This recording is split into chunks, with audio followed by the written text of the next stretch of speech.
عمران خان بطور وزیر اعظم بشرا be be کے اتنے زیر اثر تھے کہ کسی دوسرے ملک کا سرکاری دورہ بھی ان کی اجازت کے بغیر نہیں کرتے تھے، چاہے وہ پاکستان کے لیے کتنا ہی اہم کیوں نہ ہو۔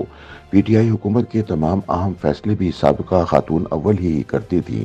اگر وہ اجازت دیتی تو وزیر اعظم دوسرے ملک کا دورہ کرتے، اور اگر اجازت نہ ملتی تو غیر ملکی دورہ منسوخ ہو جاتا۔ اگر سرکاری میٹنگز کے دوران بھی خاتون اول وزیر اعظم کو بلا لیتی تو فوراً اٹھ کر چلے جاتے۔ یہ انکشافات سینئر صحافی جاوید چودھری نے جنرل باجوہ کے ساتھ ایک طویل نشست کے بعد کیے۔ آرمی چیف نے سینئر صحافی کو بتایا کہ عمران خان نے بطور وزیر اعظم 3.5 برس میں برطانیہ کا ایک بھی دورہ اس لیے نہیں کیا کہ بشرا بی بی نہیں چاہتی تھی کہ عمران خان لندن جائیں اور اپنے بیٹوں سے ملیں۔ اسٹیبلشمنٹ نے بڑی کوشش کر کے 2021 میں برطانیہ سے وزیر اعظم کے دورے کا دعوت نامہ منگوایا، لیکن خان صاحب نے خاتون اول کے کہنے پر دورہ منسوخ کر دیا۔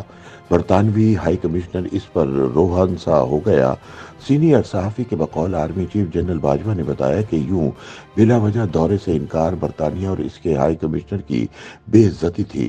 جب ہائی کمشنر نے گلہ کیا تو جنرل باجوہ نے ان سے کہا کہ ایکسیلنسی وزیر اعظم میرا باس ہے، میں اسے کیسے دورے پر مجبور کر سکتا ہوں۔ اس کے باوجود وزیر اعظم کو سمجھانے کی کوشش کی گئی مگر وہ نہیں مانے اور یوں برطانیہ کے ساتھ بھی تعلقات خراب ہو گئے۔ جاوید چودھری کہتے ہیں کہ فوجی اسٹیبلشمنٹ کا خیال تھا کہ یہ فیصلے خاتون اول کر رہی ہیں اور وزیر اعظم ان کے مکمل زیر اثر ہیں۔ جب وزیر اعظم کو سمجھانے کی کوشش کی جاتی تھی تو ان کا جواب ہوتا تھا بشرا بی بی ایک متقی اور پرہیزگار خاتون ہیں، وہ 36 گھنٹے کا روزہ رکھتی ہیں۔ اس جواب کے بعد انہیں سمجھانے والے ایک دوسرے کا منہ دیکھ کر خاموش ہو جاتے تھے۔ جاوید چودھری کہتے ہیں کہ اسٹیبلشمنٹ خاتون اول کے بارے میں بھی بار بار وزیر اعظم کو مطلع کرتی رہیں۔ جنرل باجوہ کی خاتون اول سے پہلی ملاقات وزیر اعظم ہاؤس میں ہوئی تھی۔ وزیر اعظم نے حکومت سنبھالنے کے بعد وزیر اعظم ہاؤس کو یونیورسٹی بنانے کا اعلان کر دیا تھا۔ وہ پی ایم ہاؤس میں ملٹری سیکرٹری کے بنگلے میں رہتے تھے۔ وزیر اعظم نے آرمی چیف اور بیگم باجوہ کو کھانے کی دعوت دی۔ کھانے کی میز پر 4 لوگ تھے: عمران خان، جنرل باجوہ، خاتون اول اور بیگم باجوہ۔ عمران نے میز پر بیٹھتے ہی حسب معمول کسی دوسرے کا انتظار کیے بغیر ہی کھانا شروع کر دیا۔ جنرل باجوہ بھی دائیں بائیں دیکھ کر کھانا کھانے لگے، لیکن خاتون اول برقعے میں تھیں اور وہ کھا نہیں رہی تھی۔ جنرل باجوہ نے ان سے کھانے کی درخواست کی تو خاتون اول نے جواب دیا، میں بعد میں اپنے کمرے میں کھاؤں گی۔ کھانے کے بعد وزیر اعظم اور جنرل باجوہ ڈرائنگ روم میں آ گئے اور دونوں خواتین زنانہ حصے میں چلی گئیں۔ واپسی پر راستے میں بیگم صاحبہ نے جنرل باجوہ سے کہا، آپ اگر وزیر اعظم کو بچا سکتے ہیں تو بچا لیں۔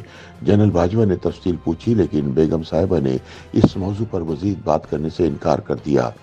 جاوید چودھری بتاتے ہیں کہ جنرل عاصم منیر 25 اکتوبر 2018 کو D G I S I بن گئے۔ وہ بھی وزیر اعظم کو مختلف اوقات پہ خاتون اول کے حوالے سے مطلع کرتے رہے۔ آخر میں وہ وزیر اعظم کے پاس ثبوت لے کر گئے، لیکن عمران خان نے ان ثبوتوں پر توجہ دینے کے بجائے D G I S I کی تبدیلی کی خواہش ظاہر کر دی۔ وزیر اعظم جنرل فیض حمید کو ڈی جی لگانا چاہتے تھے۔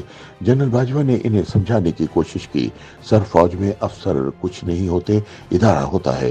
جنرل عاصم منیر شاندار افسر ہیں، آپ کا فیصلہ درست نہیں، مگر عمران نہیں مانے اور انہیں پوسٹنگ کے صرف 8 ماہ بعد ہی ہٹا کر فیض حمید کو نیا D G I S I بنا دیا۔ جنرل باجوہ ہر فورم پر کہتے ہیں، فوج نے عمران کی محبت میں 2 جرنیلوں کی امیج اور 2 کے کیریئر کی قربانی دی۔ جاوید چودھری کے بقول یہ جنرل قمر باجوہ، عاصم منیر، فیض حمید اور فیصل نصیر ہیں۔ بہرحال اللہ تعالیٰ کو جنرل عاصم منیر کی عاجزی پسند آ گئی اور اسے وہاں پہنچا دیا جس کی کسی کو بھی توقع نہیں تھی۔ YouTube پر گوگلی نیوز دیکھنے کے لیے youtube.com کی سرچ بار میں googly news T V type کریں۔ گوگلی نیوز کے پیج پر سرخ رنگ کے سبسکرپشن والے بٹن پر کلک کرنا نہ بھولیے۔ YouTube پیج پر اپلوڈ ہونے والی ویڈیوز سے باخبر رہنے کے لیے بیل آئیکن پر کلک کیجیے۔ آپ کو ہر نئی ویڈیو کے بارے میں نوٹیفیکیشن موصول ہو جائے گا۔